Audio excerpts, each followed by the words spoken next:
It was like you had a film across your eye, and you were always kind of rubbing it to get rid of that film.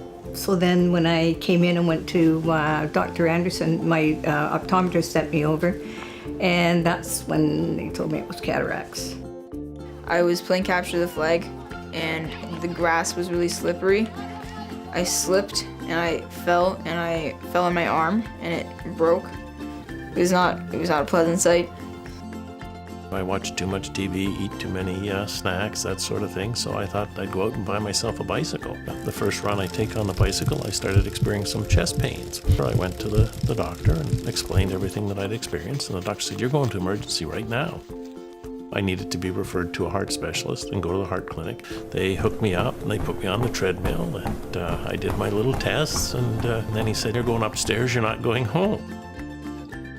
The physicians in our hospital see people like Marilyn, Adam, and Scott every day. Some are rushed through our doors in dire need of treatment, while others come for diagnostic tests or require specific surgical procedures. She said the only option would be to have it operated on. And there was absolutely nothing to it. Dr. Anderson talks to you and tells you what's going on basically the whole time. It's only a few minutes and it's over with. The equipment we use is all set up in OR 5 at Langley Memorial. The main machine we use is called a phaco emulsification machine. So I go in through a very small incision, and the only way I can see is through a surgical microscope. And then I make my incisions into the eye and insert the hand pieces from the phaco emulsification machine and break up the lens inside the eye, vacuum it out, and then place a brand new lens inside the eye. And I got my x-rays done, and they reset my arm. So Adam's forearm was realigned, and we were able to get some nice hold on the pins, and we have to put the pins in a certain way in order to keep the bones from shifting or moving. Even though the pins are in, we still have to put a temporary cast over top of that to hold it and keep it while his bones are healing. And when I woke up, I had a cast on my arm. Took me upstairs, they put me on monitors, they kept me in the ICU the whole time, monitoring me all the time. And Monday morning, I was transported by ambulance down to Vancouver General. They inserted 2 stents into my heart. The procedure took about 45 minutes. Our doctors and nurses are trained to deliver the best care to all of our patients, whether it's an emergency, scheduled surgery, outpatient testing, or long-term residential care. And every day they rely on the best possible equipment to care for you. The challenge in trying to provide all of that care is that each of those different dimensions of care requires its own specialized equipment. There's quite a wide range of different types of equipment and needs that the hospital has.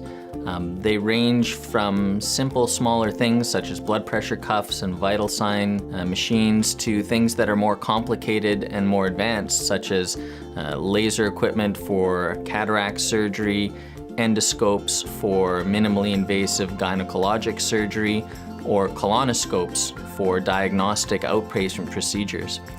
Really, our philosophy here at Langley is to treat every patient who comes through our doors the way that we would want to be treated ourselves, or we would want our family members to be treated. And so every opportunity that we have to improve that patient's experience is really critical and really urgent. Donors have helped provide equipment ever since the hospital opened its doors. Today, more advanced technologies have emerged, and professionals like our doctors and nurses need to have these to provide the best possible patient care. The needs for any patient can often be quite complicated and involve multiple different departments.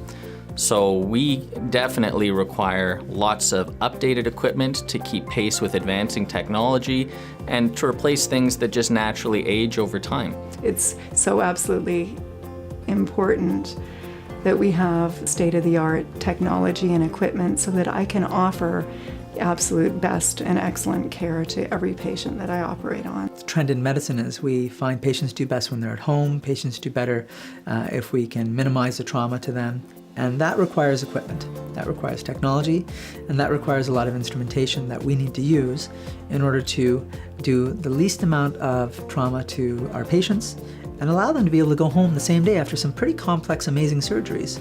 But that comes at a price. All of us rely on our community hospital at one point or another in our lives. Langley is a great community and it's growing very fast. Our hospital needs to keep up. We're expected to outpace Abbotsford even within the next few years because we have the privilege of serving our community as a primary care hospital, as a community hospital. We know this is the first place they're going to come when they need help. And we need to be ready for that. We need to have the best equipment. We need to have the best trained physicians and nurses. We need to have the facilities because we have the heart. We have the desire, we have the commitment to be there for our patients. And so that's where the rest of our community can help us to make that commitment a reality so that we know every time a patient comes through our doors, they will get the best care. We will care for them as though they were one of our family members, and they will get back to their lives well as soon as possible. When I came out of there and went and had them test again, it's just like night and day. You have no idea till you go through it. I'm getting personal bests and I'm getting a lot faster. I actually got bumped up a group. But I came back to Langley. They kept me overnight just to observe me because they hadn't done the procedure. They wanted to make sure everything was okay and then they let me go the next morning, and I was fine. Boom, right back to normal and better than I was before I came in. So. Not so long ago, Scott may have needed open heart surgery. Adam may not have returned to the pool, and Marilyn may have gone blind. With the help of our community, our hospital provides life-changing care. We like to identify the needs of our specific patient population and really aggressively target how we can make that better, how we can provide the absolute best level of care for that patient. This year, over $1.3 million of essential equipment is needed so that we can ensure that you, your loved ones, or your employees have access to the best possible local health care.